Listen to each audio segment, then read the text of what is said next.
Buenos días a todos, muy amables, muy encantadoras, las cuatro. Me sentía muy bien, el único hombre ahí rodeado de jóvenes guapas. Esto es muy machista, pero soy mayor y puedo decir esas cosas.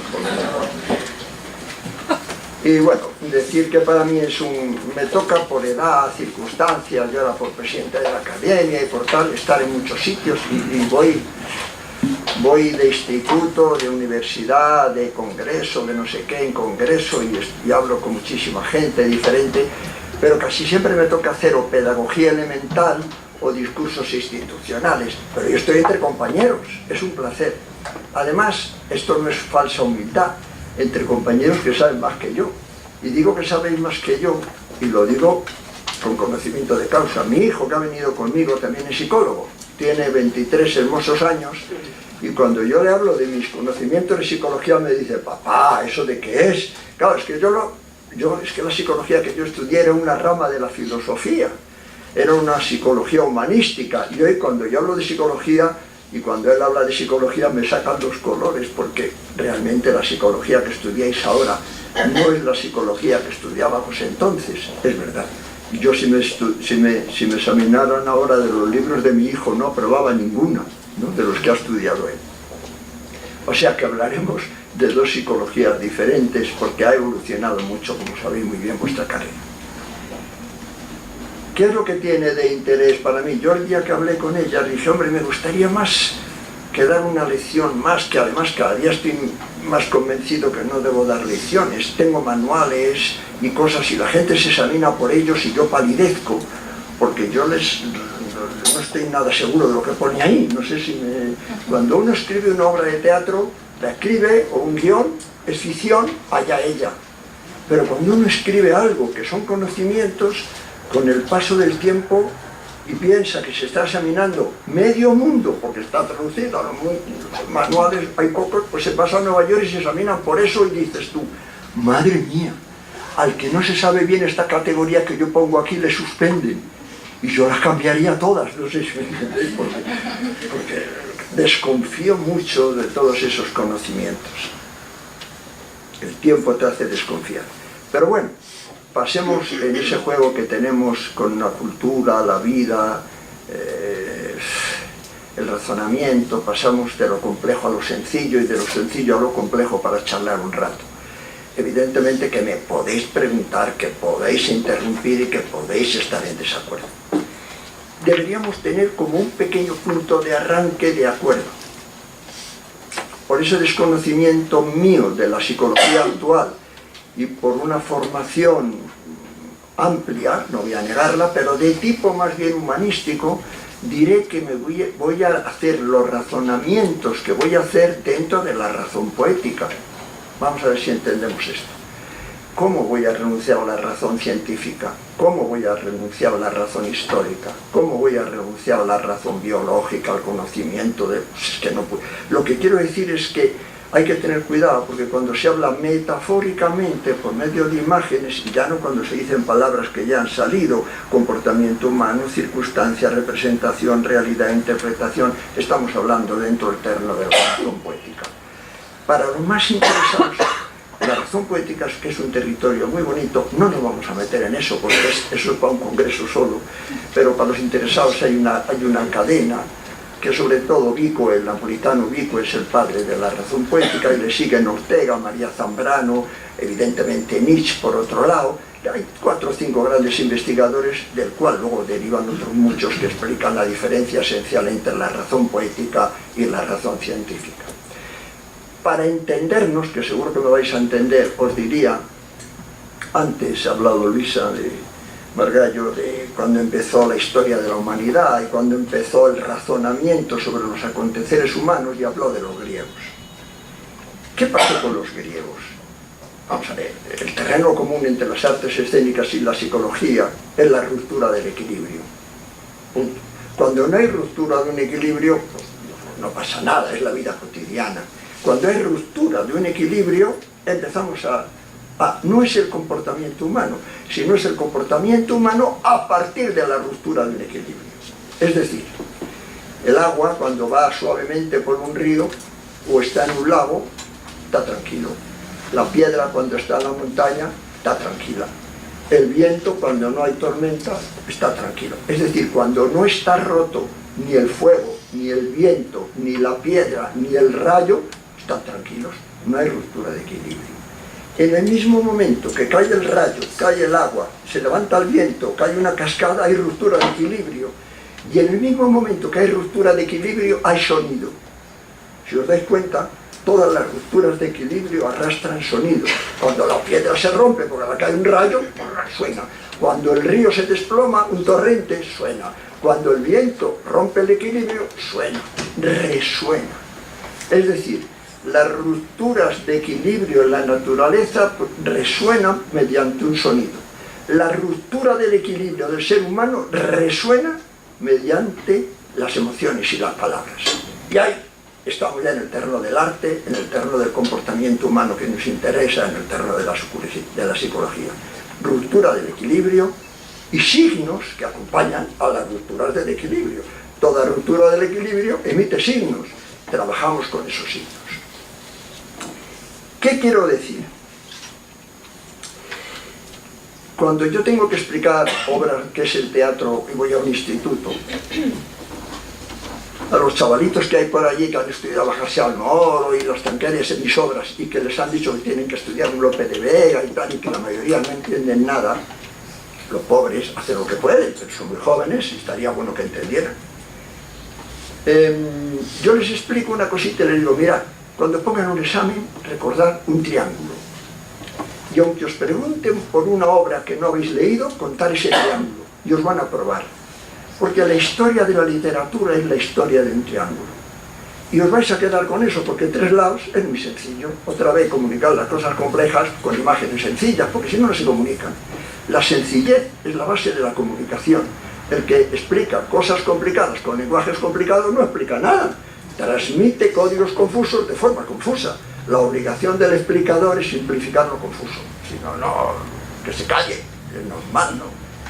Hablamos para simplificar, no hablamos para complicar.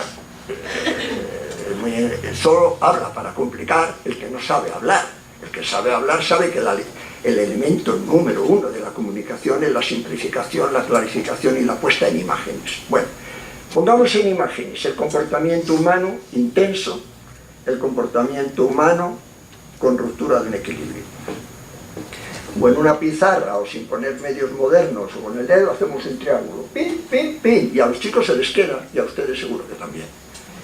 ¿Cuáles son los 3 lados de ese triángulo en una ruptura de equilibrio? El primero, un problema. Llamémosle problema, conflicto, conflicto dramático, crisis, ruptura. Algo pasa, porque si no pasa algo, no hay lado. El primer palito del triángulo es un problema con intensidad, un problema importante, un problema conflicto, un problema crisis en una casa o en un país, o en un problema, o en un análisis de sangre, un problema. Si no hay problema, no hay lado. Ese problema, automáticamente, que es el primer lado, origina el segundo, que es una emoción. Porque si hay problema, hay emoción. Si no hay problema, no hay emoción. Y si el problema no genera emoción, no vale. Pero todo problema intenso, primer lado del triángulo, es decir, ruptura de equilibrio, origina un segundo lado, que es una emoción. La emoción que genera la ruptura de equilibrio. Y eso origina a la fuerza un tercer lado, el de abajo, la base. El ruido que genera, el signo que genera que en los seres humanos es básicamente la palabra. La palabra. Por eso los psicólogos, los psicoanalistas, los psiquiatras, en la vida humana, en el amor, en no sé qué, trabajamos con la palabra, inevitablemente, y en el arte también. Cuando el arte sustituye la palabra por otro tipo de signos, es otro tipo de arte. Entonces vamos a ir aquí a esos 3 signos. Se rompe un equilibrio, y al romperse un equilibrio, hay problema, emociones y palabras. Pues claro, en un paciente que tengáis y en Fuentovejuna, yo que sé. Ruptura de equilibrio, emociones y palabras. Ese esquema tan sencillo luego tiene tela marinera, la cosa toda tiene, cuando empiezas a analizar por debajo tiene más. Vamos a ver. Vamos a pensar en la historia de la literatura, más amplia aún que la del teatro. Vamos a la primera de las historias que se cuentan en Occidente. Vamos a la Ilíada, que es la madre de todas esas historias que contaron los griegos. Que contaron los griegos para contar rupturas de equilibrios. Y lo contaron de una forma a partir de la razón poética. Luego vinieron los filósofos, los educadores, los maestros, que son Platón, Sócrates y tal, y se lo cargaron y dijeron que no era así, que era de otra manera. Podemos hablar luego de eso. Pero los primeros que explicaron las rupturas del equilibrio fueron los trágicos griegos. ¿Por qué? Porque se basaban en la Ilíada. ¿Cuál es la primera frase de la Ilíada? Es decir, la primera frase de la primera novela que escribieron los seres humanos para contar la ruptura de un equilibrio. Canta, o musa, la cólera de Aquiles. La primera frase de la literatura. Canta, o sea, di con palabras, o musa, inspiración, diosa, lo que sea, la cólera, una emoción de Aquiles, de un personaje, por algún problema que había tenido. La cólera no le vino porque sí. Es decir, canta una emoción porque ha tenido un problema, un personaje por medio de palabras. Historia de la literatura. Historia del teatro. ¿Que refleja qué? Desequilibrios y rupturas de comportamientos entre los seres humanos.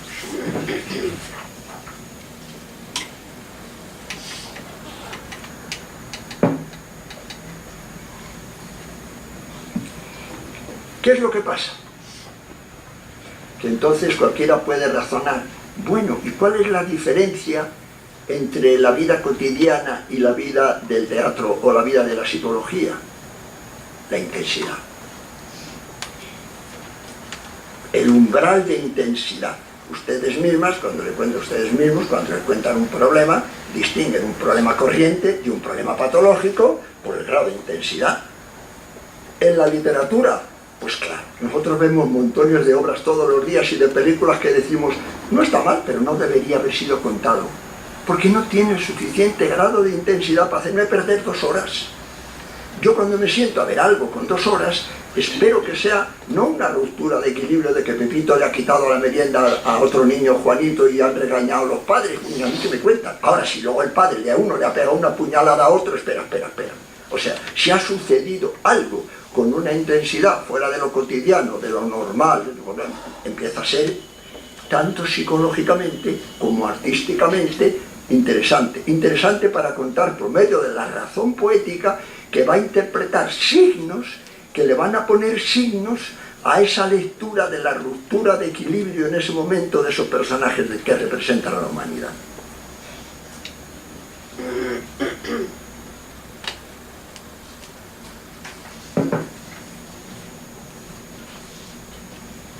Recordemos, hacemos 2 o 3 pequeñas pausas para recordar. 1. Hay una frase muy importante de Montaigne que ha orientado muchas cosas de mi vida, que dice Montaigne que solo somos intérpretes de interpretaciones.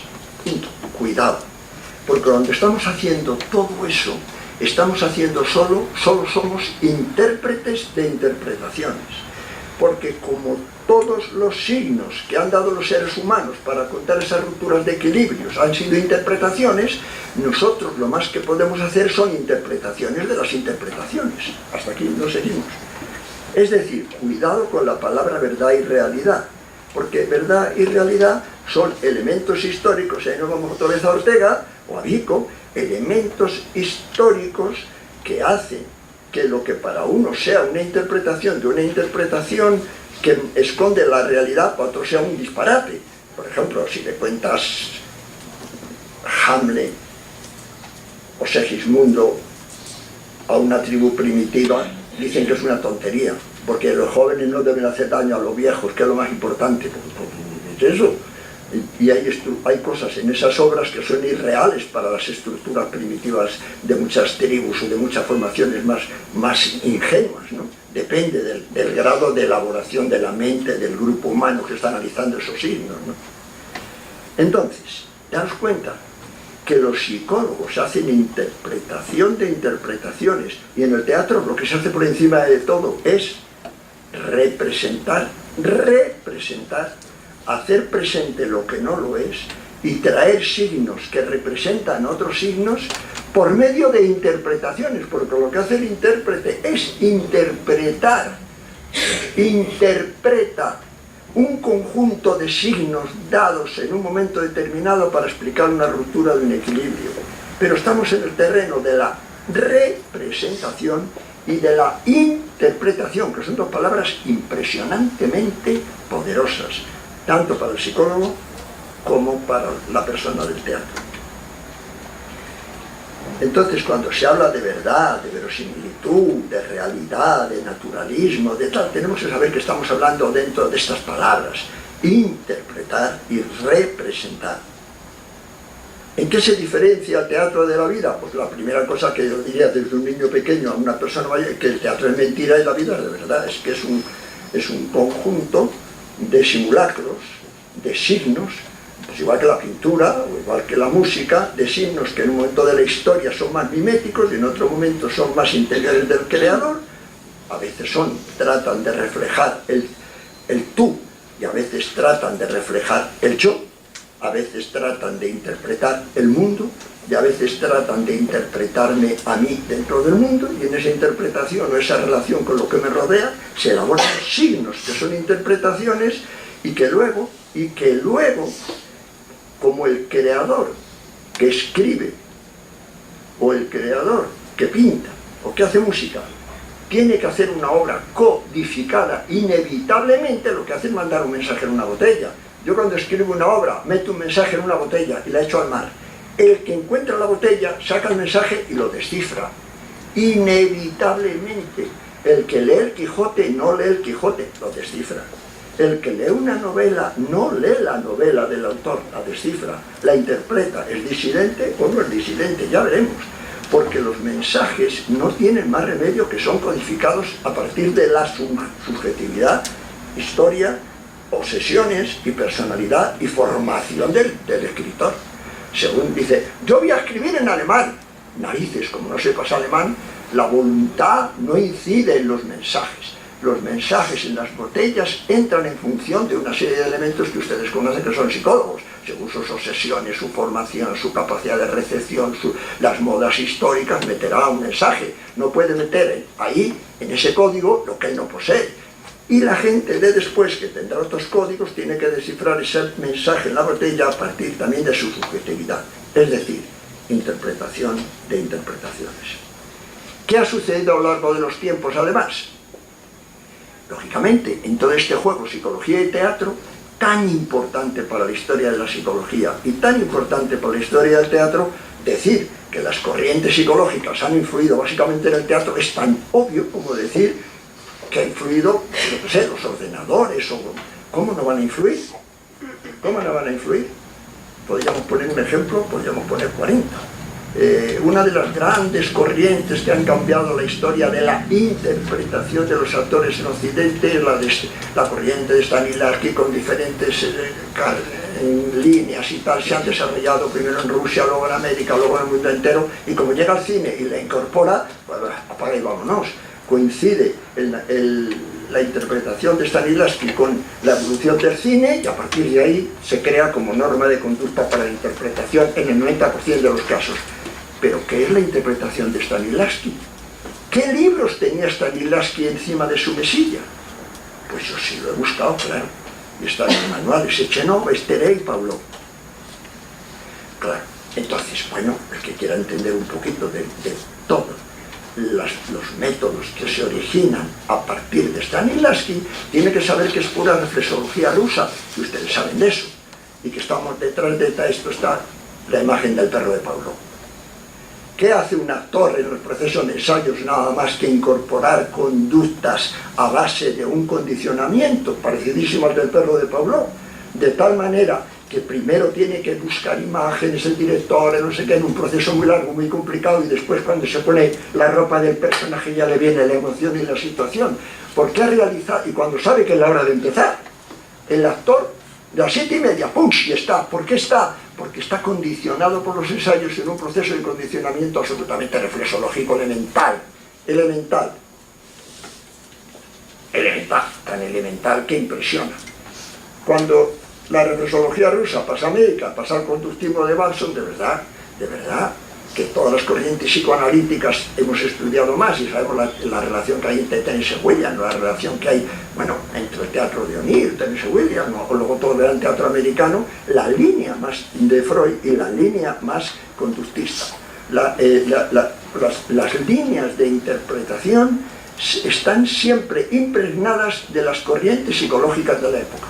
Toda la psicología de la personalidad inglesa es la que origina todo un comportamiento de los actores ingleses de toda una época. Si quieren ustedes saber cómo interpretan básicamente los actores ingleses, estudien la psicología de la personalidad inglesa. Es normal. Los libros de cada época impregnan los comportamientos y las conductas de cada época. Por eso, a lo largo del tiempo ha habido una simbiosis muy constante entre la psicología y el teatro. Hay una ingenuidad también de creer que los creadores no buscan en todos los lados. Los creadores somos gente culta dentro de nuestras pequeñas posibilidades y leemos todo lo que podemos y estudiamos todo lo que podemos. Pensar que los creadores han aprendido lo que han aprendido mirando a la luna es ingenuo. Se han leído todos los libros, han buscado en todos los sitios y han cogido lo que han podido de un lado y de otro. Luego han cogido todo eso y lo han llevado al terreno de la razón poética y no de la razón científica, claro. En resumen, los seres humanos, para que me podáis hacer algunas preguntas, los seres humanos nacen en un mundo problemático. La palabra problemática también está mucho en Pico, en Ortega y en muchos de este tipo de... La psicología problemática es la más relacionada con el mundo del arte y sobre todo con el mundo del teatro, que se basa en el conflicto con finalidad, sobre todo el conflicto aristotélico, que está relacionado con los problemas de los seres humanos. Los seres humanos a lo largo de su vida tienen muchos momentos de rutina, tenemos muchos momentos de rutina, de normalidad, porque si no, no podríamos vivir. Ustedes saben, todo el que trabaja en patologías y todo el que trabaja en clínica, que la meta del ser humano es ser vulgar, corriente y tranquilo. Y yo que he trabajado en cárceles, en hospitales psiquiátricos y tal, la meta del marginado es ser normal, ¿eh? No piensen ustedes que la meta... Bueno, saben ustedes. Afortunadamente, como ustedes son psicólogos, saben que la meta es la normalidad. La gente cree que la meta es la anormalidad, pues como no han estado ni en cárceles, ni en psiquiátricos, ni nada, creen que eso es una maravilla. No, la meta de un pirata es tener televisión y zapatillas. Hombre, es pirata porque no ha tenido más remedio. La meta del ser humano es la rutina, la normalidad, la vulgaridad, ver la televisión, tener una familia, estar tranquilo. ¿Por qué? Porque solo así puede no estar preso de ese triángulo terrible de rupturas, emociones. Es que la emoción es una patología a partir de cierta intensidad, ¿no? Entonces, el ser humano quiere esa normalidad, pero vive en un entorno que le arrastra constantemente hacia la anormalidad. La historia de la humanidad. ¿A quién le sale bien todo? El que cura una enfermedad ya sabe que le va a venir otra. Y el que cura otra sabe que le va a venir la muerte. El que tiene un buen momento sabe que le va a venir uno malo. Vivimos aprisionados por la promesa de la anormalidad. Es normal. Sueña la paloma cuando nota la resistencia del aire en las alas, que volaría mejor en el vacío. Eso es de una fábula kantiana. Ustedes saben muy bien, el sueño de una paloma sería volar en un espacio vacío, sin aire, para que las alas no tuvieran que sufrir tanto. Ustedes saben lo que pasaría si volara en un espacio sin aire, que no volaría. Vivimos en la lucha contra el entorno. Nuestra vida es el enfrentamiento con los problemas. La existencia del héroe es un héroe porque se enfrenta a los problemas. Luego paga la falta de prudencia, que es la contradicción humana del héroe. Vivimos y hay una llamada siempre en la naturaleza humana a que cada uno de nosotros se enfrente a los problemas como un héroe. Pero luego, una vez que nos hemos enfrentado a los problemas como un héroe, tenemos que pagar el precio por haber tenido la falta de prudencia, como en las tragedias griegas. ¿Y eso cómo se resuelve? De ninguna manera. Esa es la vida humana. Vivir en esa constante ruptura de equilibrio. Vivir dentro del terreno de las emociones. Vivir dentro del terreno de que la paloma nota la resistencia del aire en las alas. ¿Qué es una persona equilibrada? Una persona equilibrada es aquella que consigue, a pesar de todo eso, seguir volando. No, una persona equilibrada sería la que no quiere tener resistencia del aire en las alas. No, eso es una persona enferma.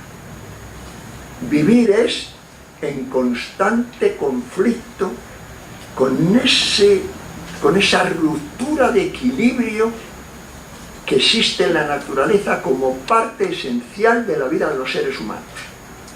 No podemos vivir en una vida que no haya ruptura de equilibrio.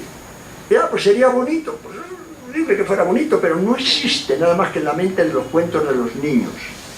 Y el tema es, el arte nos cuenta, dentro de la razón poética y la psicología en otro territorio, qué hacer con esas rupturas de equilibrio, qué signos crear. Y ahí estamos llegando a dos componentes que vuelven a unir, y ahí cerraríamos para que ustedes pregunten, la psicología con el arte, con la cultura. Les recuerdo a ustedes que la cultura nació en Grecia también como una necesidad de bondad. La palabra más cercana que justifica la palabra cultura es bondad, ayudar a comprender dentro del terreno poético, ayudar a explicar el mito y el rito. Lo que hace es explicar el misterio de la naturaleza, y lo hace explicándolo desde el terreno del rito, desde el terreno que tiene. Explicar la complejidad de esa batalla, entender la dureza de esa batalla.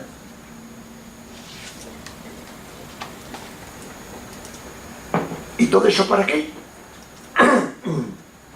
Dirán ustedes, ¿entenderlo para qué? ¿Dominarlo para qué? Para compartirlo. Porque el psicólogo con su paciente y el teatro con su público o lo toman como prójimo o no existe. Porque la finalidad de todo eso es la recepción de tu trabajo. Que tú, comunicándote con esos signos, con el que está frente a ti, con el otro, consigues ayudarle y consigues ayudarte, consigues comunicarte. El que haga la comida para tirarla después, ¿para qué hace la comida? Es una comida para que sea comida por otro o por otros. Uno mediante unos procesos de curación o tal, y otro mediante unas comunicaciones artísticas que desvelan parte del misterio por medio de la razón poética. En el fondo, un diálogo de los creadores y de los psicólogos con los otros, un diálogo con el prójimo, con el cercano, con el humano que te rodea, para mediante ese diálogo poder avanzar y poder crecer como seres humanos y poder existir en el mundo.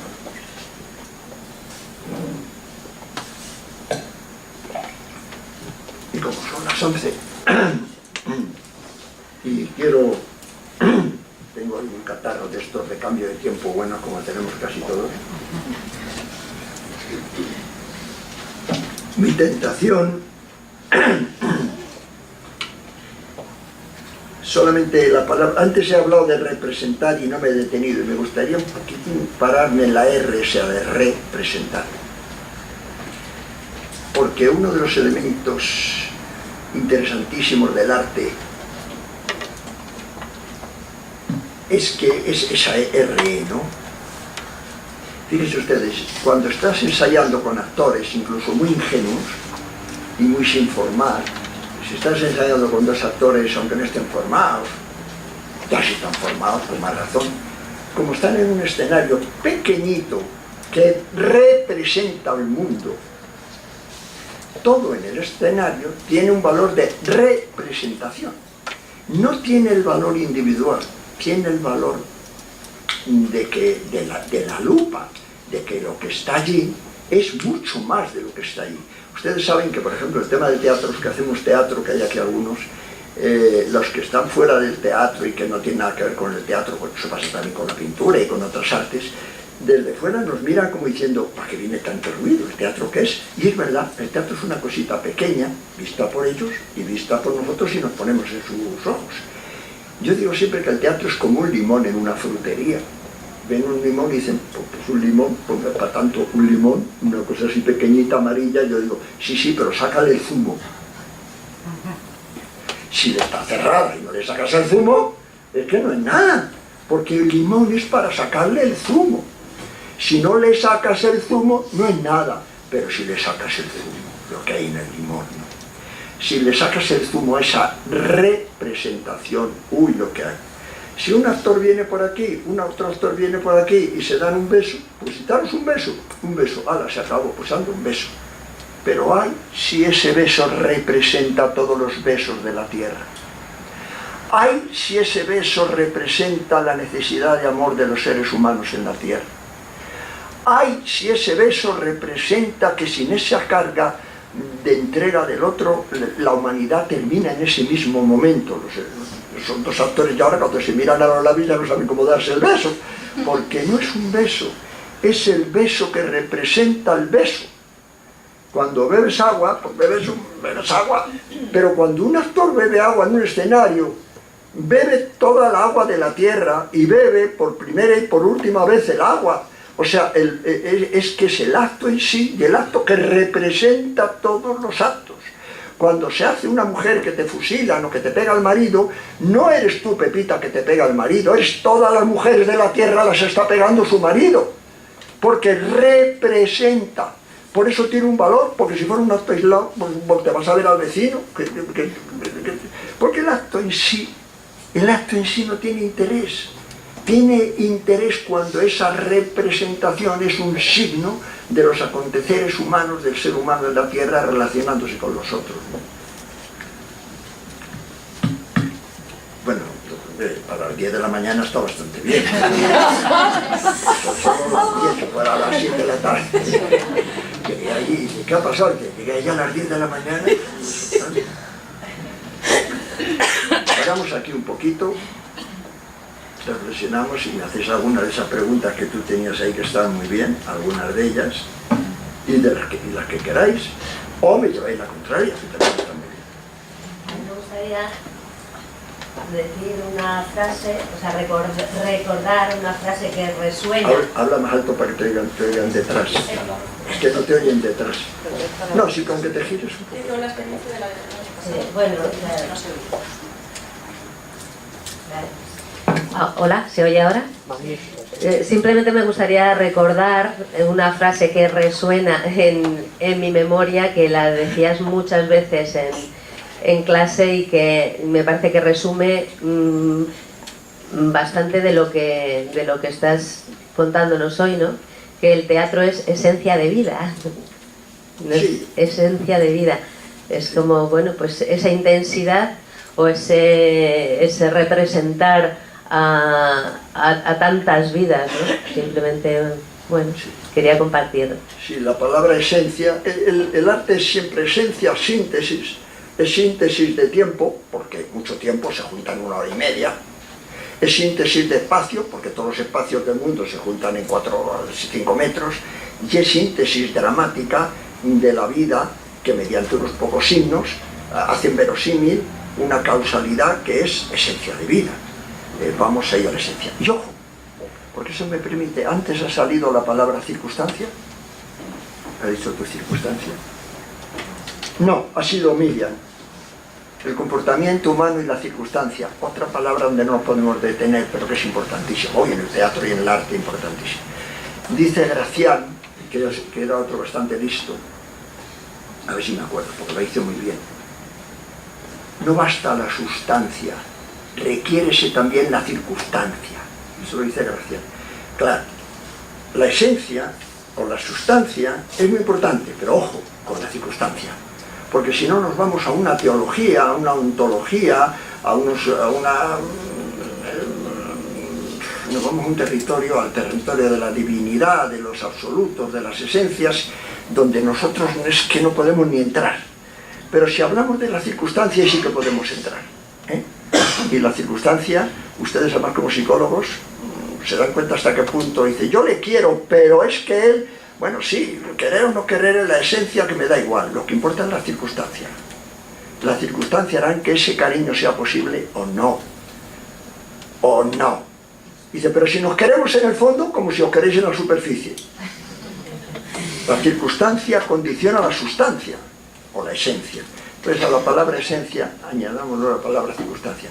Cuando se estudia el método y todas las teorías de Stanislavski, yo en mis manuales insisto mucho en que se estudia mucho, aún todavía, en las escuelas que se estudia más o menos en América, en Nueva York y en todos los sitios donde se estudia más, y en España todavía, se estudian los conflictos dramáticos, los protagonistas, los antagonistas, las emociones, está todo muy bien. Y las circunstancias se dan un poquito como laterales, como una cosa que, bueno, sí, afectan un poco. ¿Cómo van a afectarte un poco?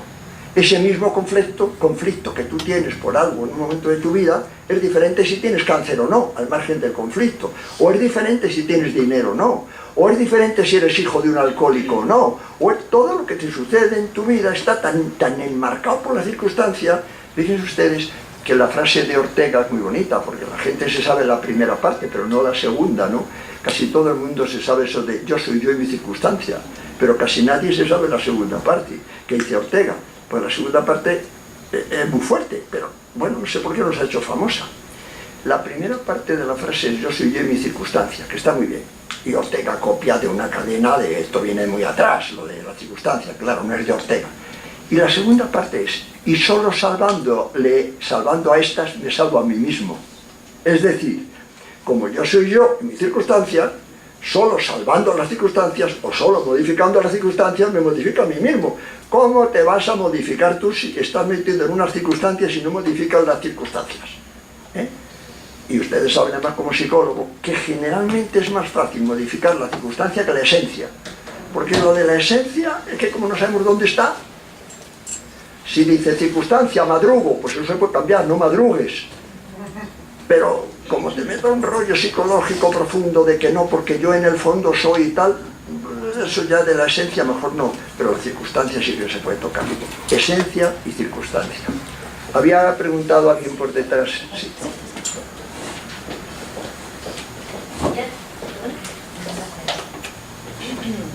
Hola, buenos días.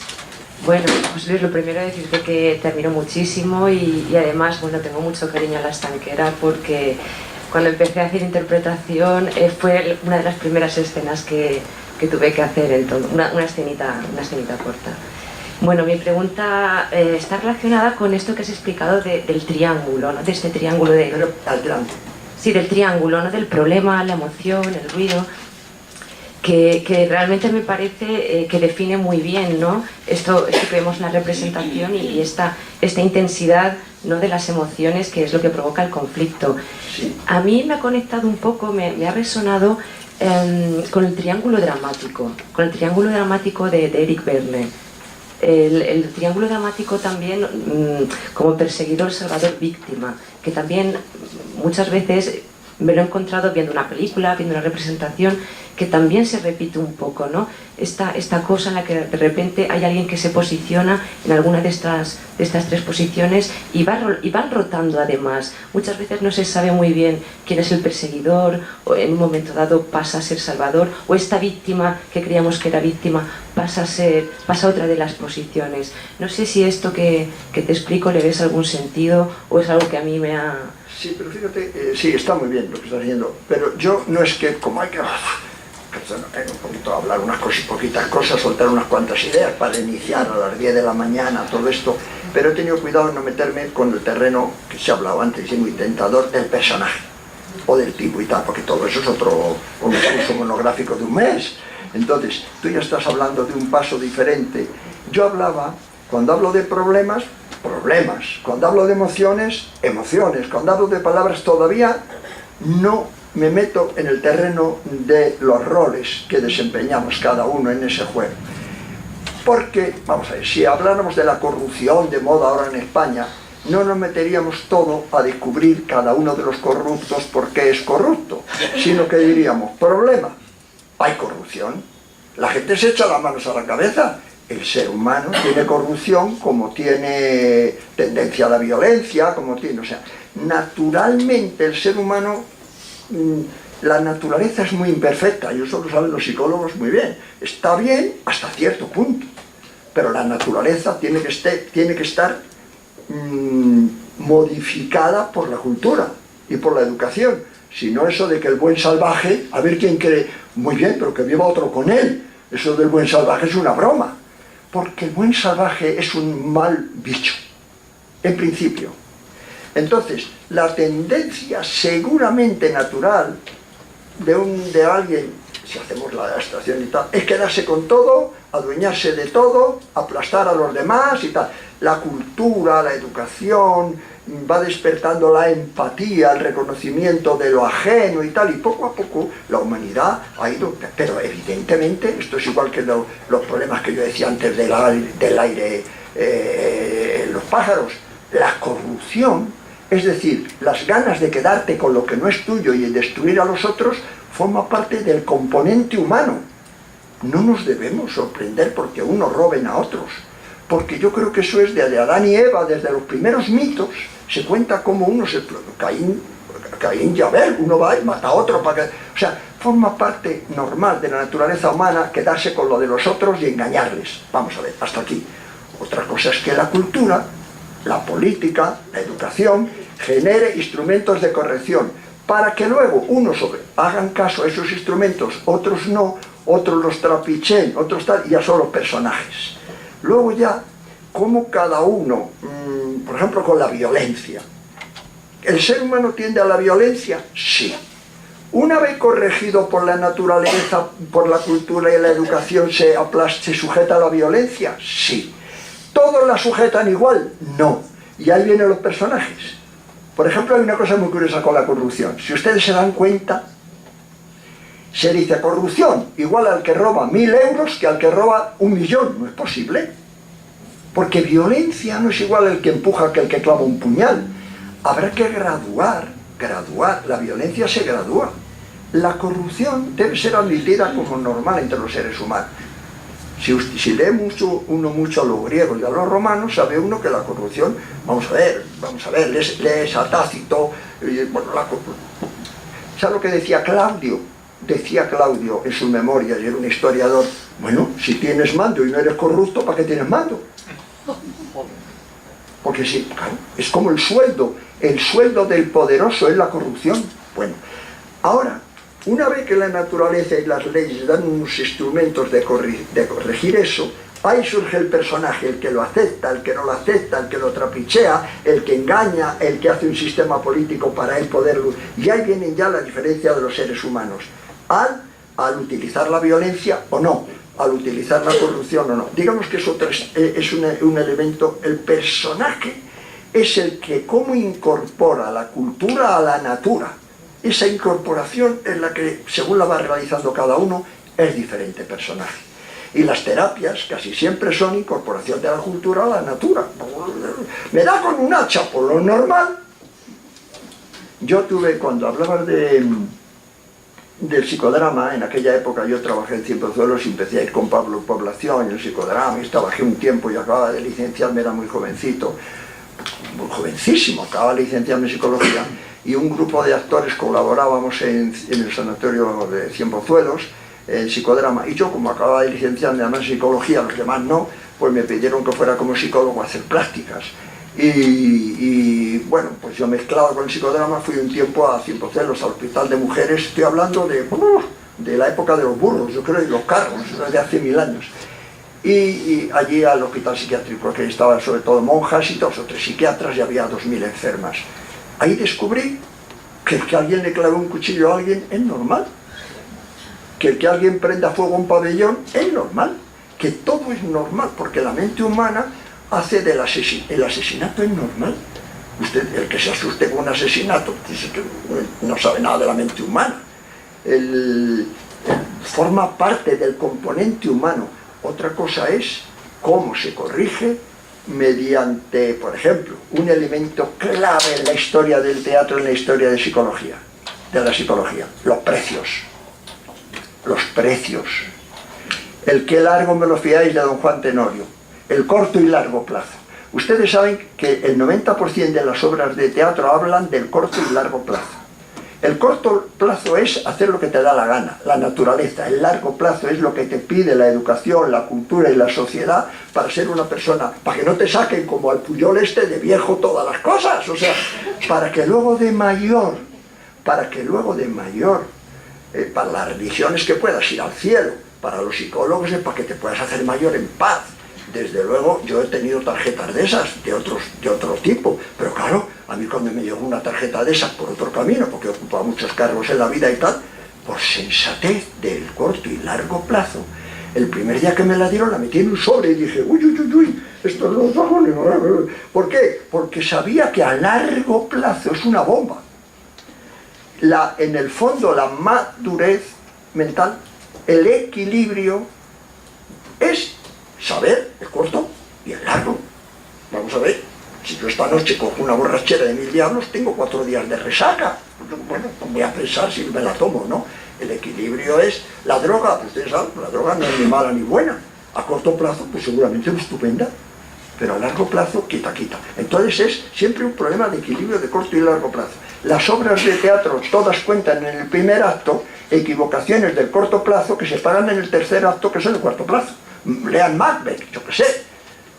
Fíjense lo que dice Macbeth en el primer monólogo, cuando le dicen que haga algo. Dice, si con hacerlo estuviera hecho. Porque él se da cuenta de que cada vez que hacemos un acto, lo hacemos a una parte, pero va a quedar pozos para toda la vida. Con hacerlo, si con casarse estuviera hecho, si con separarse estuviera hecho, pero todo el mundo dice que, y luego después, y luego después, y luego después, y esa relación entre el antes y el después origina la historia del teatro, porque es la historia del comportamiento humano. Hemos ido muy lejos para aplicar lo del personaje, ¿no? Que lo temía. Más preguntas o más dudas. Una cosa, claro, en el drama o en la tragedia, lo que se hace en el primer acto se paga en el cuarto, pero ¿en la comedia? Bueno, eso es para otro curso también. La comedia es un acuerdo con el espectador para trabajar en ese terreno que hay entre lo dramático y lo tonto. Hay un terreno en que lo dramático es lo dramático y lo trágico, y a este lado es lo tonto, lo no interesante, lo que no tiene sentido, lo que es una bobada. Y en medio hay un terreno en que los seres humanos, en vez de pagar el precio directamente, pueden hacer una pirueta, pueden burlar al destino, pueden aprender a vivir en una silla de ruedas, pueden aceptar limitaciones y ser medianamente felices. La comedia es un arma de compensación humana para vivir un mundo limitado. Limitado. Pues no te quiere Pepita, pues vete con Juanita. Ah, es que Juanito no me gusta. Pues bueno, hombre, búscale, algo tendrá Juanita. Entonces la comedia es un elemento compensatorio muy importante en la vida, que dice que todo no tiene que ser o tragedia o nada. Hay un terreno entre la tragedia, el drama y la nada, que es, bueno, que es quitarle a las cosas la importancia trágica, que es quitarle a las cosas el todo o nada, que es aprender a vivir con las limitaciones. Aprender a vivir una vida menor, aprender a vivir sin príncipes, aprender a vivir sin el amor y vivir con el querer. Ah, no, yo si no es amor absoluto no quiero. Pues bueno, vaya tú. En la comedia se vive con el querer, no con el amor. Bueno, que no es poco, que no es poco. Yo todo o nada, pues muy bien. Entonces se aprende a vivir un término medio y por eso es un elemento compensador. Si hay alguna, sería la última pregunta.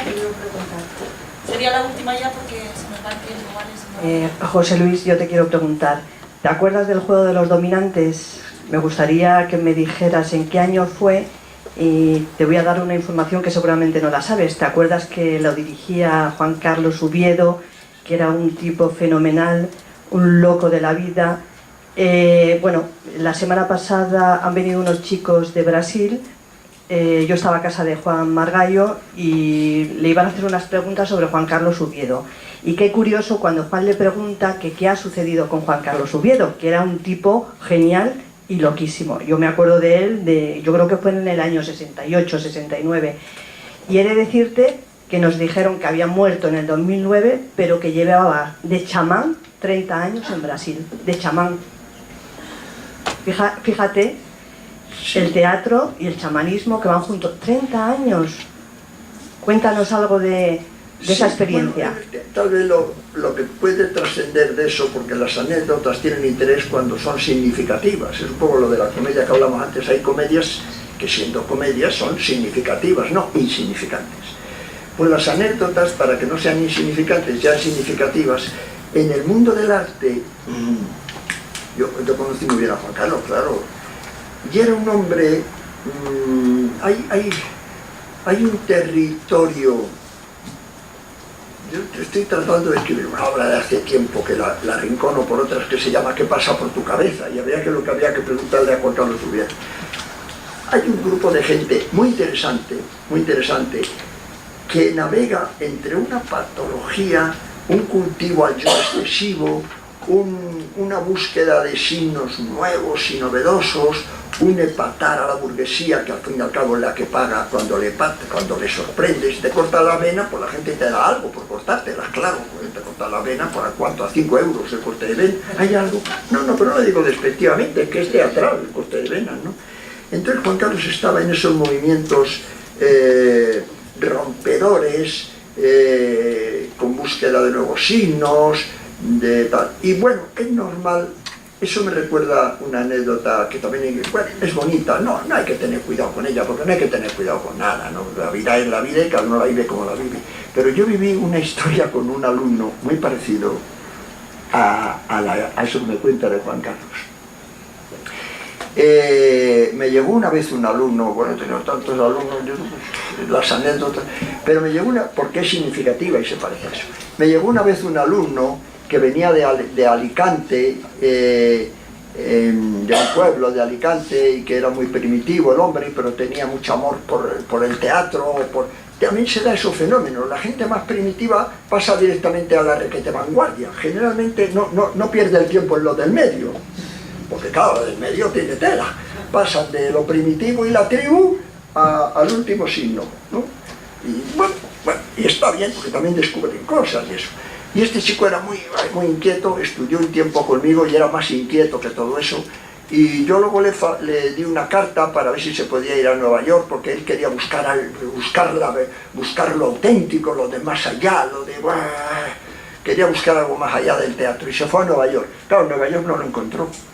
Y en Nueva York me volvió a escribir, yo le volví a mandar otra carta. Él siempre, porque claro, el que busca mucho lo auténtico casi siempre lo hace con dinero del gobierno, porque hace falta dinero de algún lado.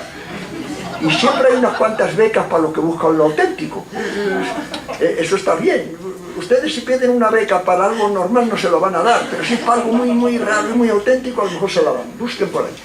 Bueno, pues le dieron una beca para irse al Japón, que tiene tela que yo le conocía. Y llegó al Japón. Y se apuntó en las escuelas del Japón, que yo había estado además en Japón. Bueno, fui 2 veces, había estado antes y le dije, pues las escuelas normales en el Japón son esta y esta. ¿Por qué el arte occidental ya no le llenaba y le llenaba lo más allá, lo más allá? Ya no Alicante, ya no Madrid, ya no Nueva York, ya al Japón. Cuando llegó al Japón, yo resulta que tuve que ir al Japón porque estaban poniendo una obra mía allí, y estaba un día en Japón y me mandan al hotel un recado que hay un español que quiere verme, que viene de un pueblecito de Japón, que digo, pues yo no sé quién será. Y se me presenta en el hotel uno absolutamente vestido como un colgado japonés graciosísimo, y era este que yo ni le conocía, y me dijo, ¿te acuerdas de mí? Y dije, sí, que tú me...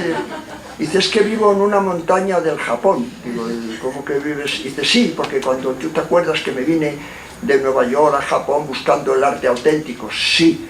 Pues vine aquí, pero las escuelas Zen están todas corrompidas, esto ya es vulgar, y las otras tal. Y me dijeron que había un maestro perdido en una montaña, en lo alto de una montaña, que ya no daba arte porque estaba más allá, y yo me fui a buscar al gran maestro. Había recorrido el mundo entero buscando al gran maestro, y ya lo encontró, al fin lo encontró en un viejecito en una montaña del Japón recorrido. Y yo le dije, ¿y ya lo has encontrado? Y dice, sí, estoy muy feliz, estoy allí muy bien, por fin he encontrado lo que buscaba. Y le pregunté, muy interesado, porque una conversación en el Japón un poco absurda, y dije, ¿y qué haces con el maestro? Y dice, pues mira, tenemos una huertecita. Hace lo que hacía con su padre en Alicante, plantaba hortalizas. O sea, había dado la vuelta al mundo para plantar cebollas, hortalizas, con el gran maestro Zen de una montaña disidente del Japón. Plantaba lo mismo que había plantado con su padre en el huerto de Alicante. Yo no le dije nada, le dije, ahí está la verdad, y dijo, sí, ahí está la verdad. Bueno, el hombre encontró la verdad en las vueltas del Japón, de una montaña disidente, la vuelta que dio por el mundo para encontrarlo. Pero esa es la búsqueda de cada uno que tiene que realizar, y a lo mejor todos hacemos un largo camino para llegar de nuevo a la lechuga que teníamos con nuestro padre. Pues nada más, y gracias, y yo creo que fue un buen momento para terminar, ¿eh? Gracias. Bueno, pues tras este inicio ya parece que vamos entrando un poco en materia y por la puerta grande, ¿no?, con este invitado. Pues ahora pasamos también a otro invitado muy importante, que es Jaume Descarrega, que es psicólogo especialista en psicología clínica, es psicoanalista, es el actual presidente de la Delegación de Tarragona del Colegio Oficial de Psicólogos de Cataluña, y es profesor asociado del Departamento de Psicología de la Universidad Rovira i Virgili, si no me confundo, y luego desde el 2012 ha llevado a cabo diferentes proyectos de colaboración en el COP de Tarragona, al estilo de lo que hacemos un poco en el grupo, entre el COP de Tarragona y la delegación. Bueno, el COP, para los que no sois colegiados, es las siglas del Colegio Oficial de Psicólogos, ¿vale? Nosotros ya también utilizamos la palabra COP para entendernos entre nosotros. Entonces, lleva diferentes proyectos, como decía, de colaboración entre el COP de Tarragona y la Delegación de Cultura del Ayuntamiento de Tarragona, y relacionan también la psicología y las artes escénicas. Han hecho varios ciclos y varias cosas que luego seguramente por la tarde trataremos de tener una intervención juntos para hablar de lo que hacemos aquí y lo que hacen allí, y nos contará un poco mejor de qué se trata. Jaume y yo nos conocimos junto con el grupo, y todos los que asistís al grupo, ¿no? Nos hemos conocido en una de un coloquio que se hizo con el Teatro de la Abadía, y bueno, pues ya luego os vamos a contar de qué se trataba toda esa experiencia. Y a partir de ahí pues empezamos a ponernos en común, de acuerdo y tal, a ver qué hacéis vosotros en Tarragona, qué hacemos nosotros aquí, esto es súper interesante, cómo no está más sistematizado todo esto y todas esas cosas. Entonces tenemos las mismas curiosidades e inquietudes, y desde entonces pues ya decidimos que le íbamos a invitar a esta jornada para que nos contara todo lo que hace allí. Él ha preparado una conferencia que se llama El Poder de la Palabra, como tenéis en el esquema, y os dejo con él, me bajo, ¿vale? Muchas gracias. Bueno, evidentemente dar en principio el agradecimiento a Psicoartaes, voy a utilizar las siglas como tú muy bien decías. Es un placer para nosotros, y digo nosotros porque vengo a hablar también como conjunto de profesionales que trabajan en Cataluña en este ámbito. Puse un título que es obvio, ¿no? Hace un momentito, ¿no?, veíamos que José Luis nos hablaba de las obviedades, de la obviedad de la importancia, de la influencia de la psicología en las artes escénicas. Y pensé, ¿por dónde empiezo? Bueno, pues pensé que estaría bien empezar por una confesión, ¿no? ¿Cuáles eran dos de mis pasiones? Primero, una personal, mi adicción, que tendré que poner en tratamiento si me trae problemas, por el teatro y en general por las artes escénicas. Y en segundo lugar, mi pasión por lo que sería el trabajo en la clínica, y concretamente en la clínica psicoanalítica. Estas dos pasiones van acompañadas por la afición que tengo a recopilar citas y proverbios, larga afición, porque creo que sirven para poder cuestionarse y reflexionar, dos términos que creo que son imprescindibles para poder mover el mundo, ¿no? Pues bien, seleccioné 3 citas proverbios que creía que eran importantes para empezar esta charla. La primera de ellas es un proverbio malayo que dice: los puñales y las lanzas son tan afilados como las palabras. No digo más.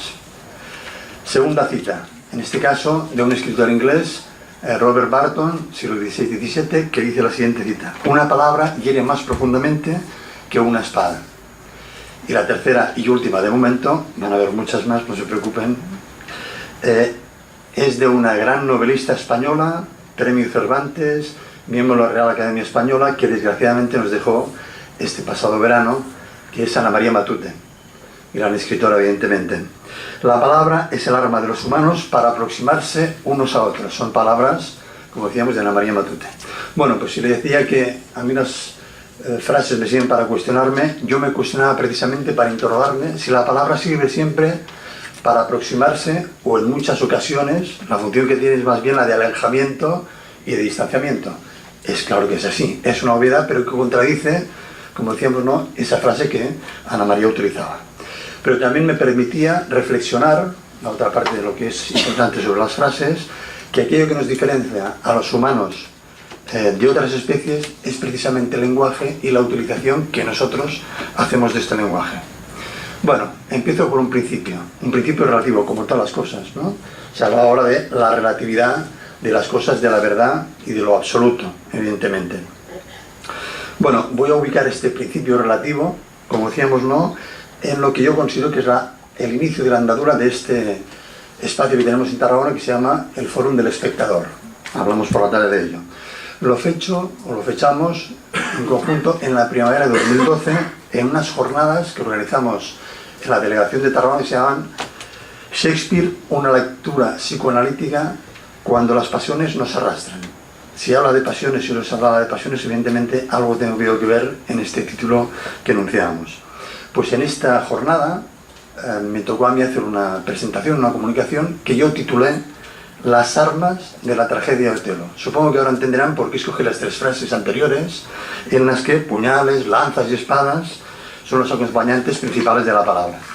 Cada mesa estaba relacionada con un sentimiento: el amor, los celos, la traición, y cada una de ellas estaba enlazado a una de las obras de Shakespeare: Hamlet, Otelo y El Mercader de Venecia.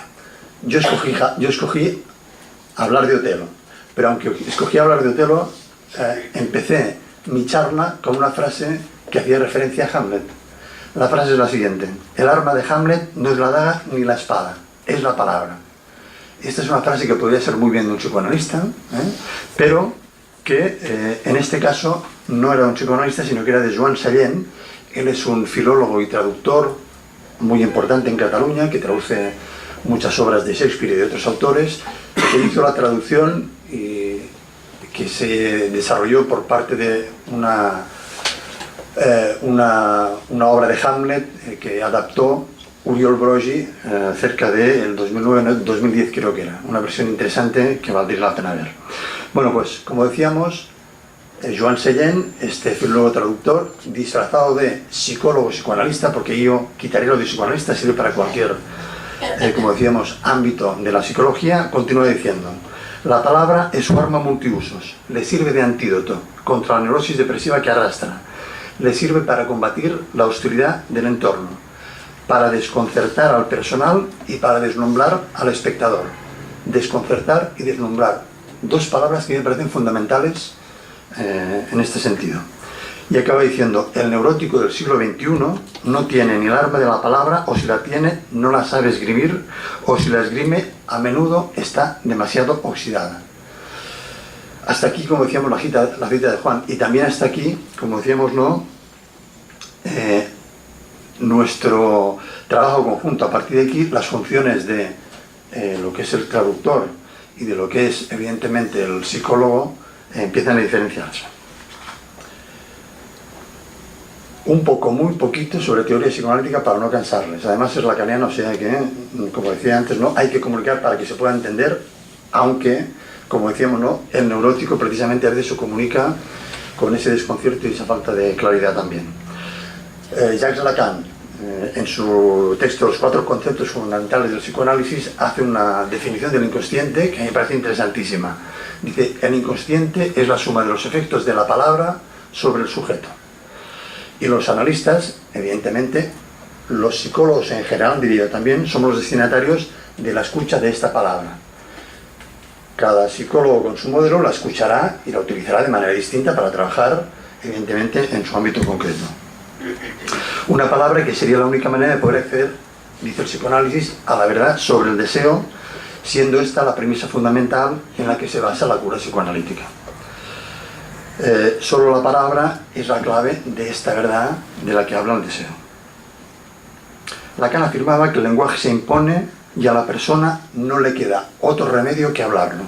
Es decir, el lenguaje se impone apretando, empujando, estando ahí para manifestarse. Otro analista, muy claro en sus exposiciones, Juan David Nasio, argentino afincado en París, tiene un libro que yo creo que es interesantísimo para poder entenderlo de manera muy clara, que se titula ¿Cómo trabaja un psicoanalista? Y en ese libro dice que los analistas trabajamos activamente, y dice, de otra manera que la que dejar que la palabra actúe libremente. Esa imagen de que el psicoanalista se pone detrás del diván y el paciente habla y se acabó, no es eso. Lo que dice Nasio es: el analista debe dirigir la cura, debe ponerse, como decíamos, ¿no? Ahí, delante, sin ponerse en el lugar del dominio. Bueno, hasta aquí lo psicoanalítico, para no cansar muchísimo. Quien no está muy de acuerdo con esta función de la palabra sería Brabantio, el padre de Desdémona, que, como saben, es la protagonista femenina de la tragedia de Otelo. ¿Por qué digo esto? Porque este padre dolorido, porque, como saben, escoge a Otelo en vez de a él, ¿no? Dirá lo siguiente: las palabras no son más que palabras y todavía no he escuchado que se pueda penetrar en un corazón roto a través del oído. Esto es lo que dice Brabantio. Evidentemente, cuando se escribió Otelo, el psicoanálisis no existía.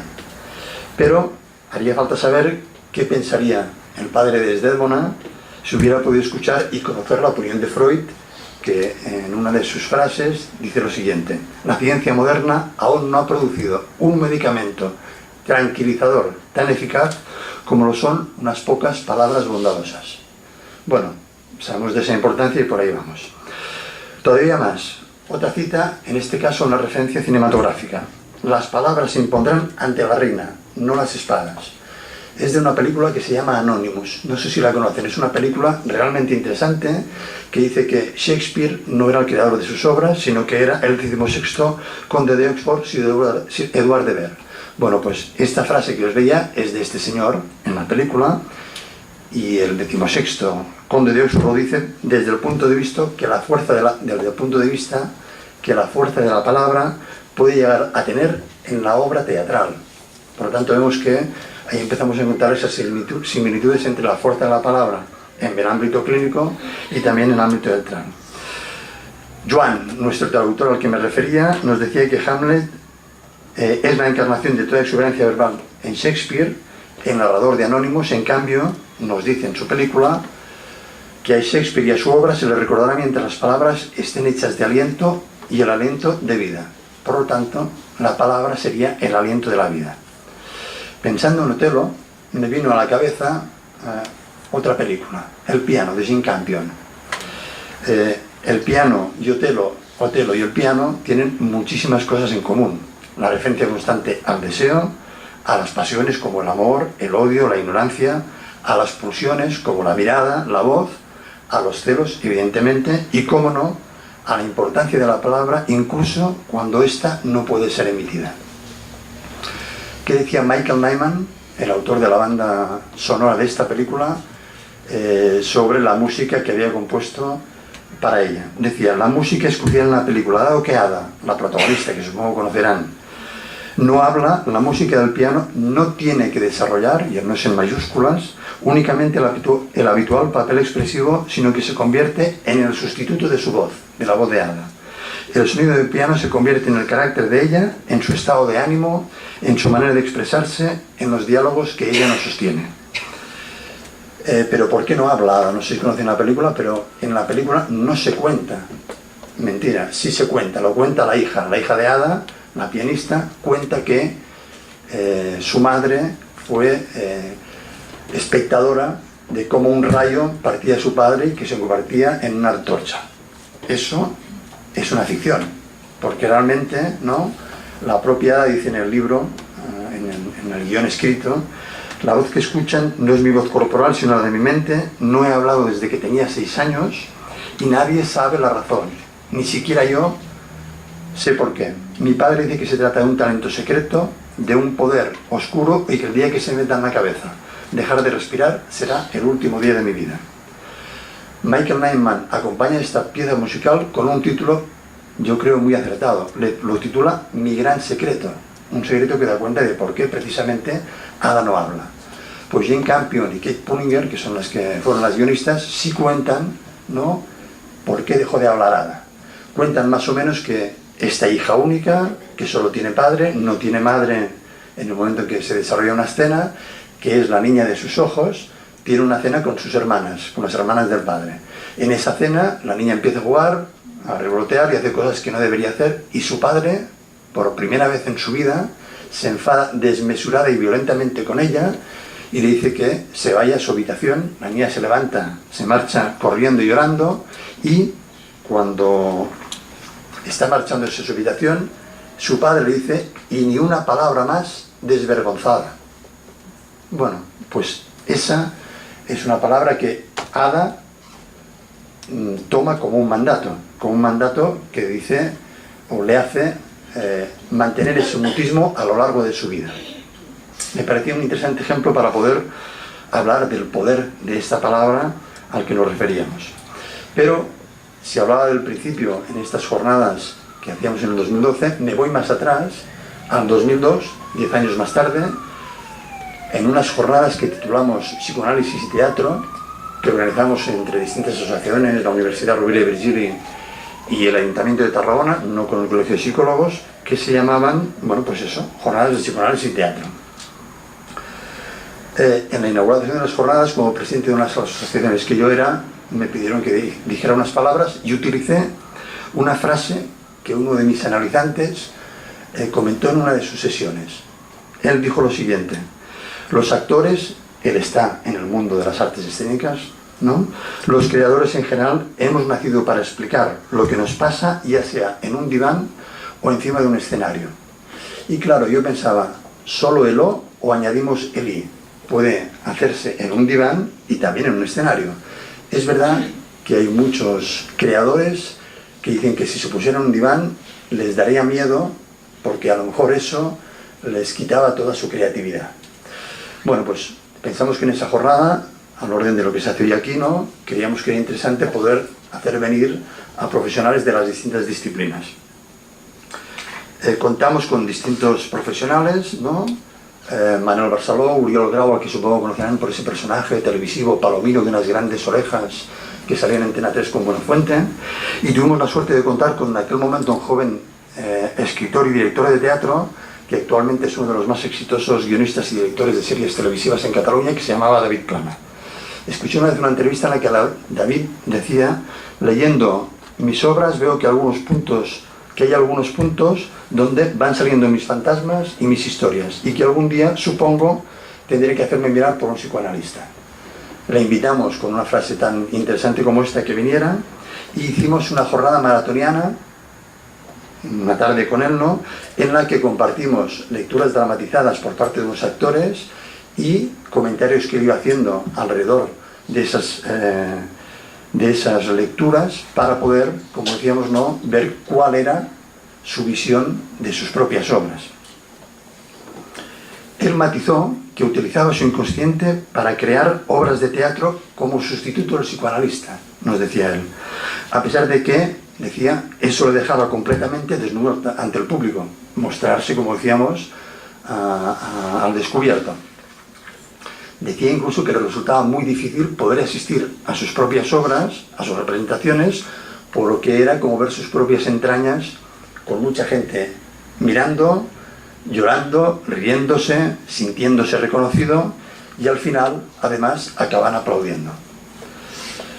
Bueno, David también nos contaba que él continúa en su oficio mientras sus obsesiones personales le permitieran crear ficciones y personajes que pudieran interesar al público, y que si la inspiración le abandonaba algún día, entonces los psicoanalistas seguramente tendríamos mucho trabajo. Él nos deleitó con las lecturas de sus obras y dijo que para él leer un trozo de la obra es la mejor manera de hablar de ella. Se equivocaba, evidentemente. La mejor manera es poder ir a ver al teatro, ¿no? Pero bueno, en ese momento no podíamos representarla y por tanto la leyó. Así que yo, que soy muy obediente, tomé esa frase de hace muchos años atrás y pensé qué obra podría leerles yo hoy, qué fragmento de obra podría leerles hoy yo, que sirviera para hablar de la importancia de la palabra.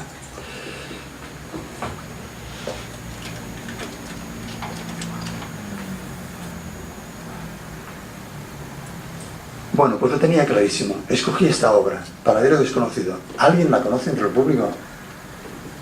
Bueno, recomendable absolutamente. Nosotros tuvimos la suerte de verla representada en Tarragona por Luis Umar y Eduard Fernández, dos grandes espadas de la interpretación, tanto teatral como cinematográfica, como saben, ¿no? Bueno, pues os escogí esta obra de Cressman Taylor, que se publicó en el 38 y que, como decíamos, lo vimos en Tarragona justo en el fórum de teatro que nosotros organizamos. Esta acción se desarrolla en el 32 y son 12 cartas que se escriben dos amigos, Martin y Max.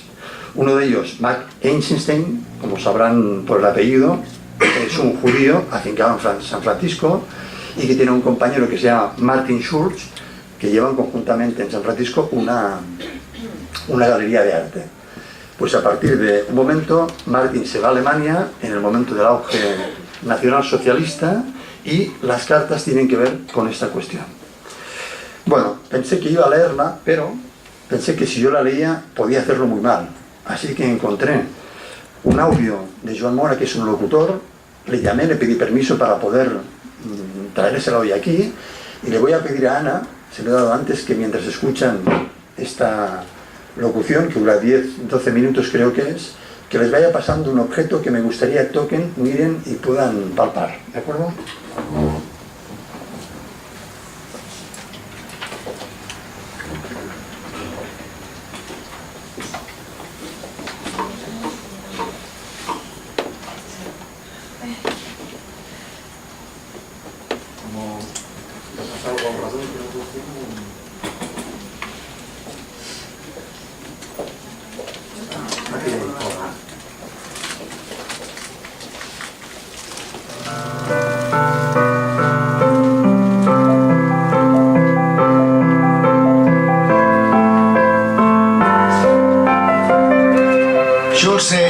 Einstein Galleries, San Francisco, California, Estados Unidos, 18 de mayo de 1933.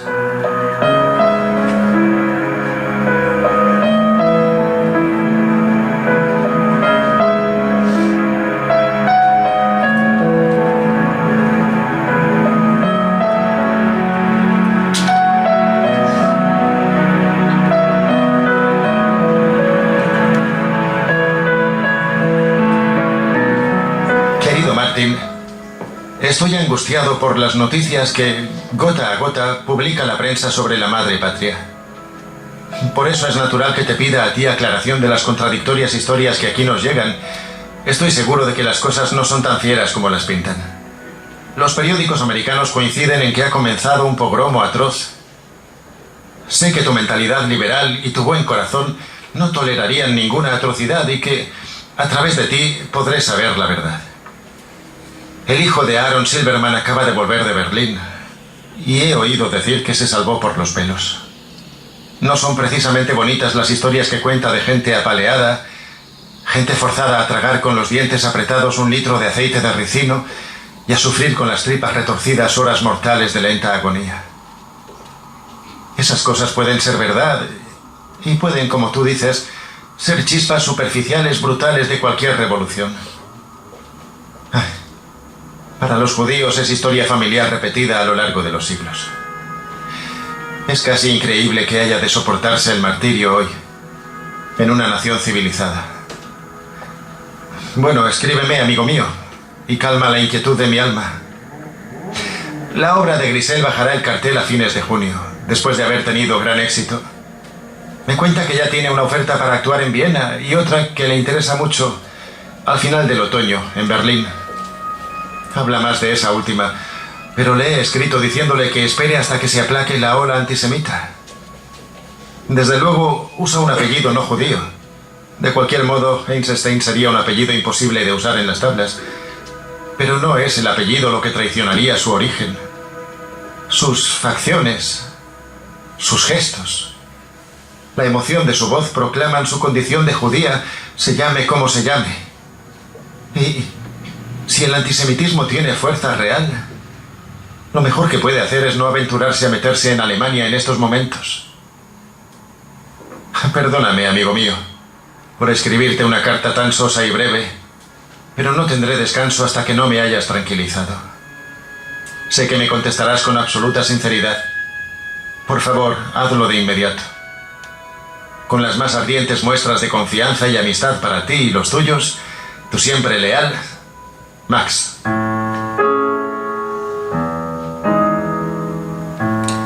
Banco de Múnich, 9 de julio de 1933.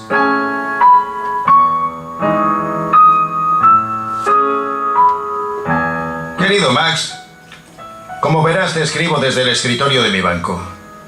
Debo hacerlo porque tengo que pedirte algo y quiero evitar la nueva censura, que es muy estricta.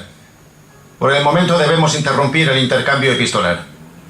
No me es posible mantener correspondencia con un judío, aunque no tuviera que defender mi puesto de funcionario.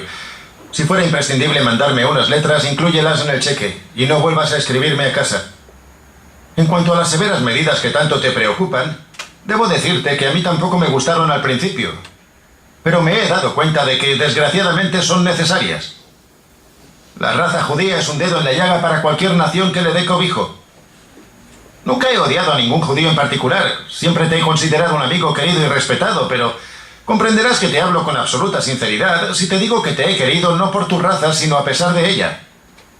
Los judíos son los chivos expiatorios universales. Siempre han resultado sospechosos, no sin motivo. Y no por la antigua superstición de haber sido los asesinos de Cristo.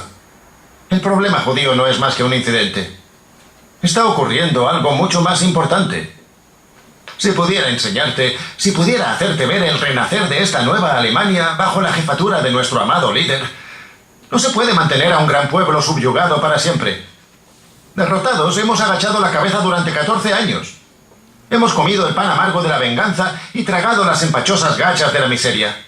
Pero ahora somos hombres libres. Nos levantamos con nuestro poderío y mantenemos la cabeza alta ante las naciones. Purgamos los componentes más abyectos de nuestro torrente sanguíneo.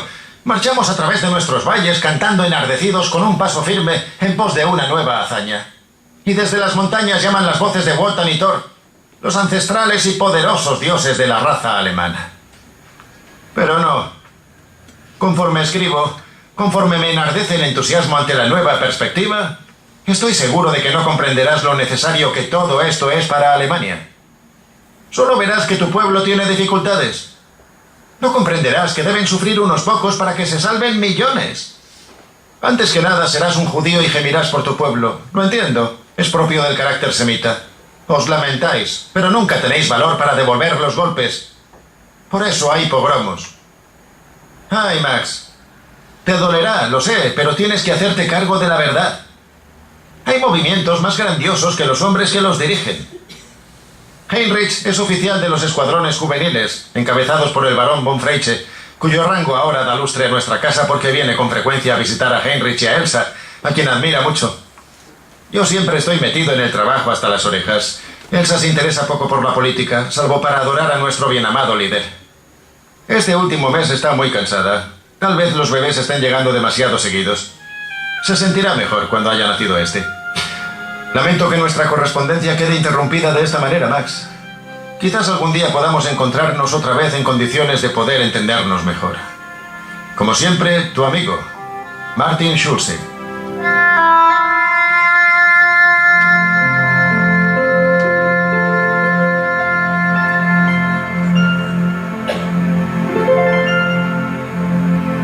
Schulze Eisenstein Galleries, San Francisco, California, Estados Unidos, 1 de agosto de 1933.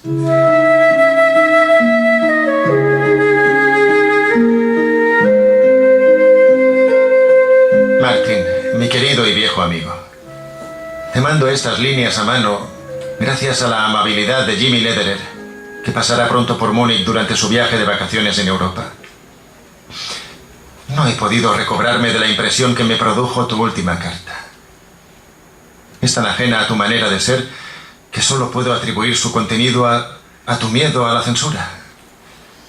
El hombre a quien he querido como un hermano, cuyo corazón siempre ha irradiado simpatía y amistad, no es posible que participe ni siquiera pasivamente en la masacre de gente inocente. Confío y ruego que así sea. No me escribas nada que te exponga a correr ningún peligro. Solo un simple sí. Ese sí bastará para que yo sepa que no estás haciendo más que cubrir las apariencias, pero que tu corazón no ha cambiado y que no me engañé cuando creí que siempre serías un hombre liberal y de espíritu puro, para quien las perversidades son perversidades sin que ninguna razón del mundo pueda justificarlas. Esa censura, esa persecución de todos los hombres de pensamiento libre, la quema de bibliotecas, la corrupción de las universidades, habrían despertado tu rechazo, aunque en Alemania no le hubieran puesto un dedo encima a nadie de mi raza. Tú eres liberal, Martin. Siempre has tenido amplitud de miras. Ningún movimiento popular cargado de maldad, por fuerte que sea, puede haber acabado con tu cordura. Puedo entender la razón de los alemanes para aclamar a Hitler. Reaccionan contra injusticias bien reales que les fueron impuestas después del desastre de la guerra. Pero tú, Martin, has sido casi un norteamericano desde los tiempos de la guerra. Sé que no es mi amigo quien me ha escrito. Quedará probado que solo ha sido la voz de la cautela y la necesidad. Espero con ansiedad la única palabra que puede llevar la paz a mi corazón. Escribe tu sí en el acto. Para todos vosotros, mi cariño. Max.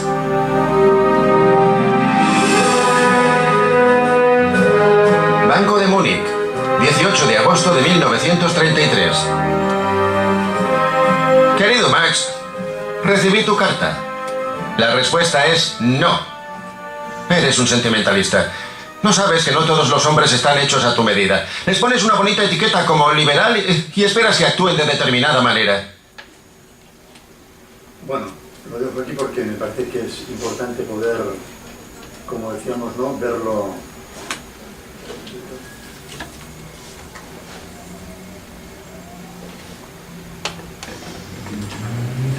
¿Por qué traía este fragmento? Bueno, como verán, dos amigos que dejan de ser amigos a partir de sus propias ideologías.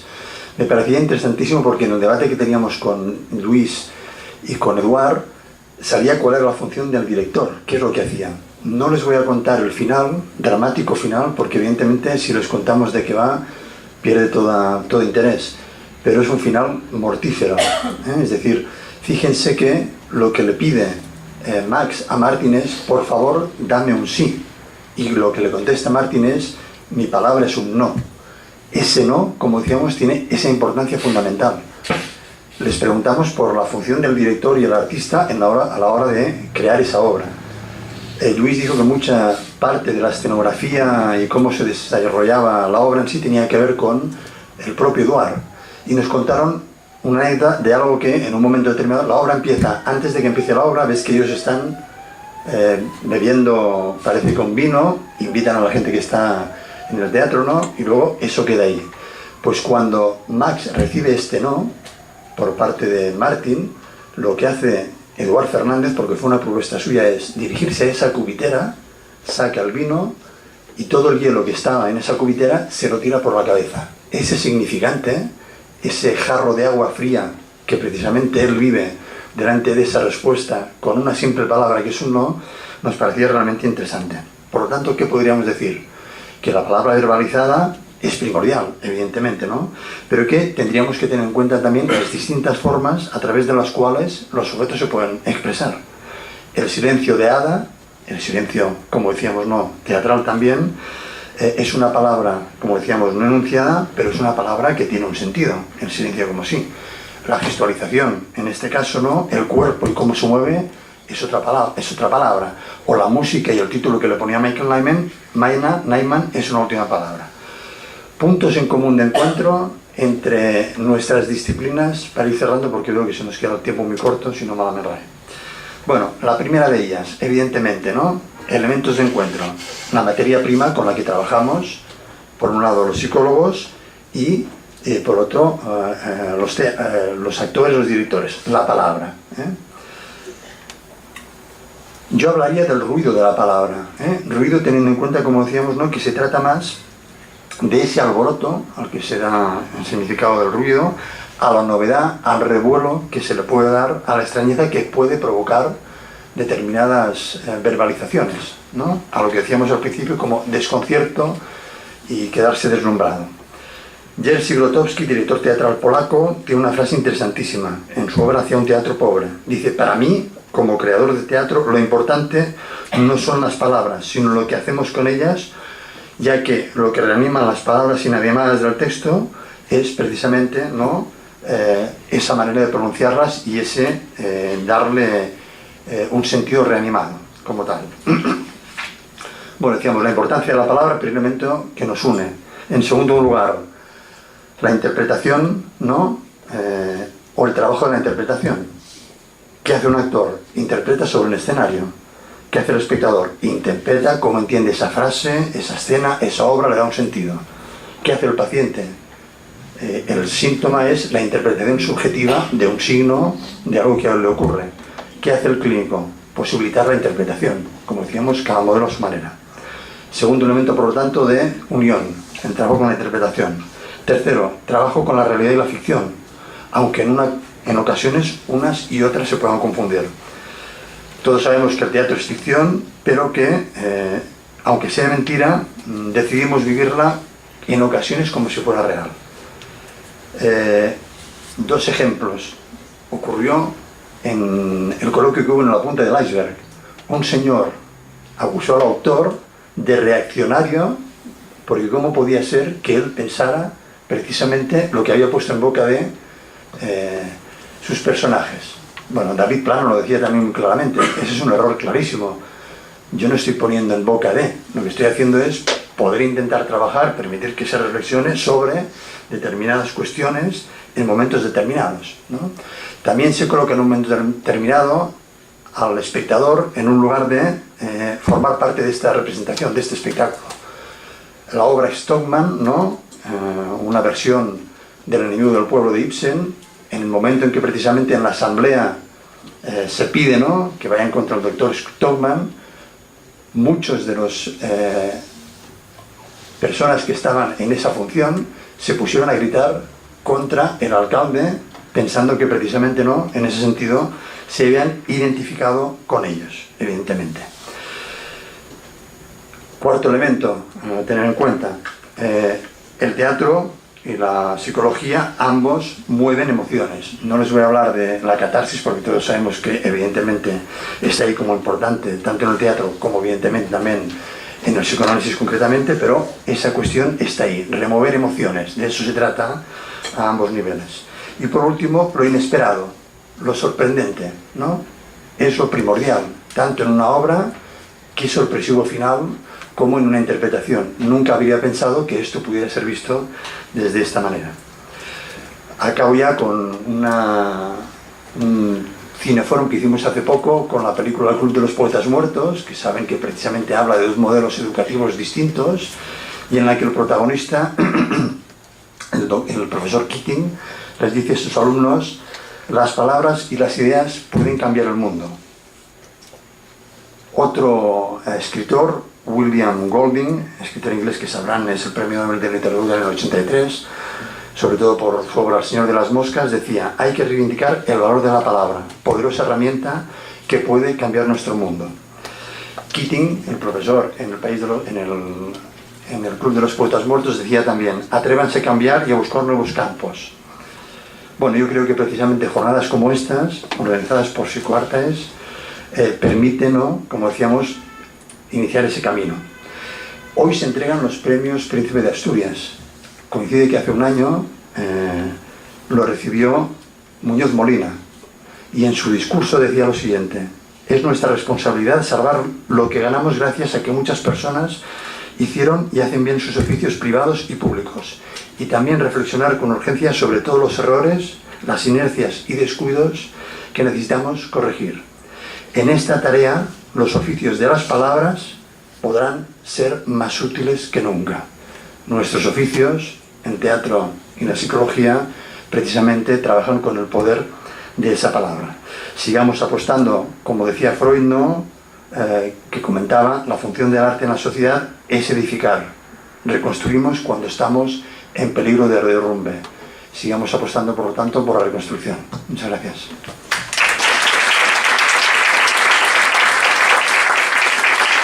Les traje, bueno, estará por ahí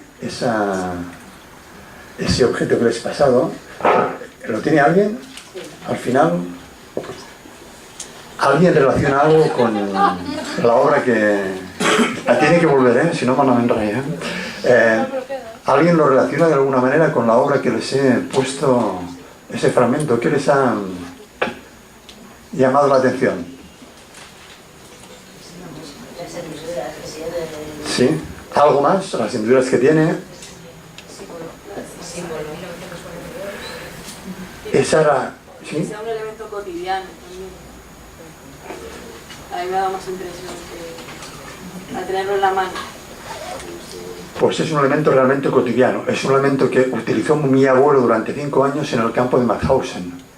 Este tenedor, junto a una pulsera que él había hecho, se la entregué a Eduard y a Luis antes de empezar la obra, la representación que hicieron en Tarragona. Y ellos me contaron luego que para ellos esa obra había sido distinta después de haber tocado un objeto cotidiano que realmente no tenía una conexión directa con aquello que ellos estaban interpretando, con aquello que ellos estaban mostrando. Bueno, como decíamos, ¿no?, la conexión teatral con la conexión psicológica emocional del espectador es importante en función de qué punto nos toca. Como decíamos, ¿no?, ese tenedor tenía un contenido realmente, un peso emocional que hizo que el coloquio fuera para ellos también un coloquio distinto. Por favor, sí, sí. Bueno, quería decir que cuando he tocado ese objeto, la primera reacción emocional ha sido de rechazo por el símbolo, donde ahí uno hace sus propias interpretaciones personales, ¿no? Pero después me ha venido enseguida una especie como de indulgencia, y ahora me alegro que hayas comentado quién lo ha usado y en qué condiciones, porque esa indulgencia lo que me ha hecho pensar es, no sé por cuántas manos ha podido pasar. Entonces, bueno, me parecía, bueno, me permitís que lo comparta con vosotros, porque hay veces que las primeras reacciones emocionales que tenemos a las cosas, al menos en mi caso, y creo que es algo generalizado, son fruto ya de algo que tenemos de alguna manera instaurado. Entonces tenemos que dejar, es como cuando tienes al paciente delante, dejarle que también te traslade su propio mundo, porque a lo mejor el mío no tiene por qué ser el referente, ¿no? Bueno, simplemente quería compartir esto. Claro, por eso yo creo que la importancia de la diferencia entre el signo y el síntoma en el ámbito clínico. El signo es algo objetivable, algo que vemos. Como decías tú, ¿no?, un tenedor con una esvástica nazi del 42, ¿no?, con un símbolo, ¿no? En cambio, ¿el síntoma cuál es?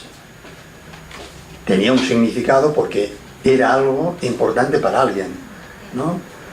Ese tenedor pasó de mi abuelo a mi padre, le he tenido que pedir permiso y firmar una orden escrita de que se lo voy a devolver a mi padre porque mi padre come con ese tenedor, ¿no? Bueno, por eso, como decíamos, la emoción que puede despertar en cada uno como espectador, cualquier cosa que un autor es capaz de haber podido crear por motivos muy distintos, va a hacer diana en nuestro cuerpo de una manera muy concreta, ¿no? Y ese tenedor es una palabra para mí. Por eso la importancia de la palabra, por eso la importancia de esa acción que Eduard realiza cuando se echa el hielo por encima, que es un significante importante concretamente.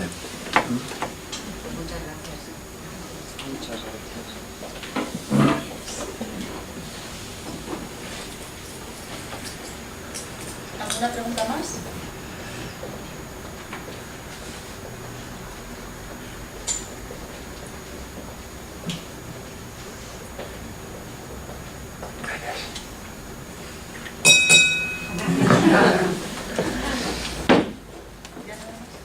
Yo me siento muy feliz de haber tocado el mismo tenedor que Eduard, porque le he pedido una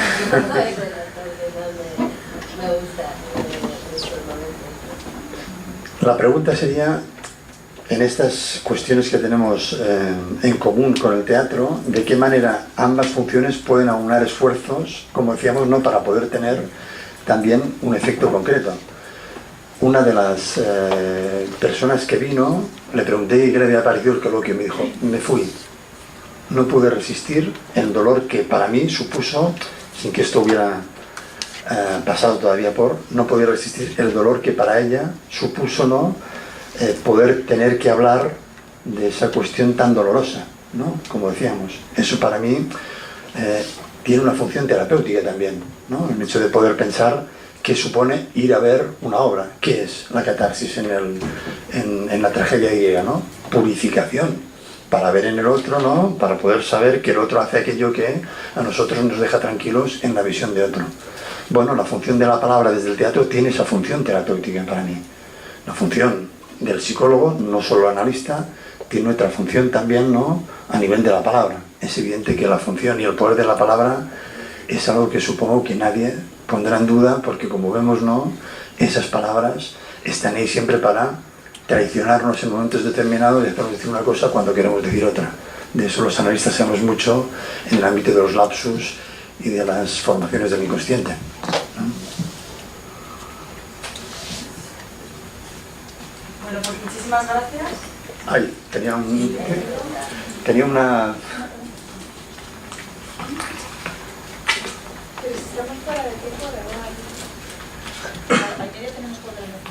La última, ¿vale? Sí, sí.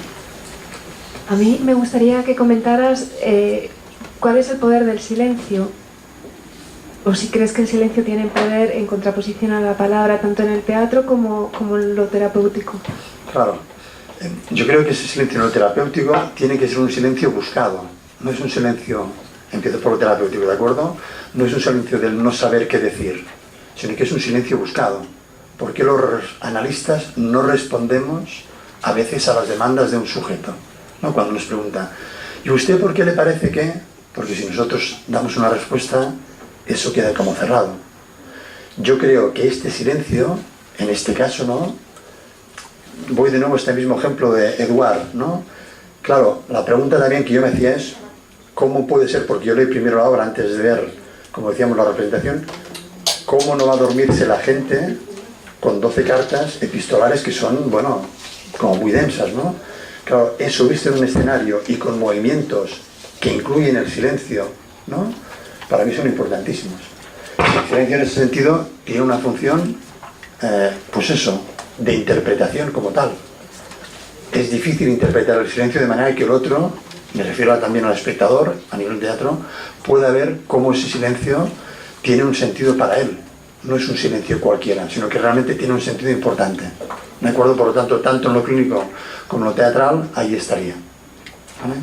Una última cuestión. Traje de psicoanálisis y cine, hicimos unas jornadas con Eduardo Vera, Ángeles Caso, etcétera, etcétera.